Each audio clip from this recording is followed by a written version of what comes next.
സംസ്ഥാനത്ത് ഉത്സവങ്ങളിലെ കെട്ടുകാഴ്ചകൾക്ക് സുരക്ഷാ നിയന്ത്രണം വരുന്നു.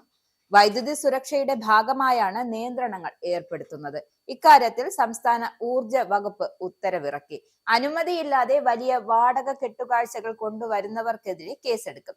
വലിയ കെട്ടുകാഴ്ചകൾക്ക് 1 മാസം മുമ്പ് മുൻകൂർ അനുമതി വാങ്ങണമെന്ന ഊർജ വകുപ്പിന്റെ ഉത്തരവിൽ വ്യക്തമാക്കുന്നു. വിദൂര സ്ഥലങ്ങളിൽ നിന്നും വാടക കെട്ടുകാഴ്ചകൾ കൊണ്ടുവരുന്നതിനാണ് നിയന്ത്രണം ഏർപ്പെടുത്തിയിരിക്കുന്നത്.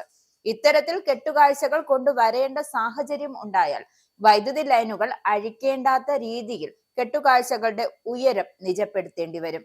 പോലീസിന്റെയും KSEBയുടെയും മുൻകൂർ അനുമതി വാങ്ങുകയും വൈദ്യുതി ലൈനുകൾ മുട്ടുന്ന സാഹചര്യം കണ്ടെത്തിയാൽ വൈദ്യുതി ലൈനുകൾ അഴിച്ചുമാറ്റി പുനഃസ്ഥാപിക്കേണ്ട ചെലവും ഉത്സവ കമ്മിറ്റി വഹിക്കേണ്ടി വരും. ഉത്സവ സീസൺ 6 മാസം മുമ്പ് ക്രമീകരണങ്ങൾ പൂർത്തിയാക്കണം. ഇതിനായി ജില്ലാ കളക്ടറുടെ അധ്യക്ഷതയിൽ സമിതി രൂപീകരിക്കണമെന്നും ഊർജ വകുപ്പിന്റെ ഉത്തരവിൽ വ്യക്തമാക്കുന്നു. കെട്ടുത്സവങ്ങൾ, കാവടി ഉത്സവം, ഗണേശ ചതുർത്ഥിക്കും ഉത്തരവ് ബാധകമായേക്കും. ഓരോ വർഷവും കെട്ടുത്സവത്തിന്റെ ഉയരം കൂട്ടുന്നത് ഒഴിവാക്കണമെന്നും ഉത്സവങ്ങളിലെ വൈദ്യുതി സുരക്ഷ സംബന്ധിച്ച് KSEB കഴിഞ്ഞ വർഷം മാർച്ച് 30-ന് ഊർജ വകുപ്പിന് സമർപ്പിച്ച കത്തിന്റെ തുടർ നടപടിയാണ് ഇത്.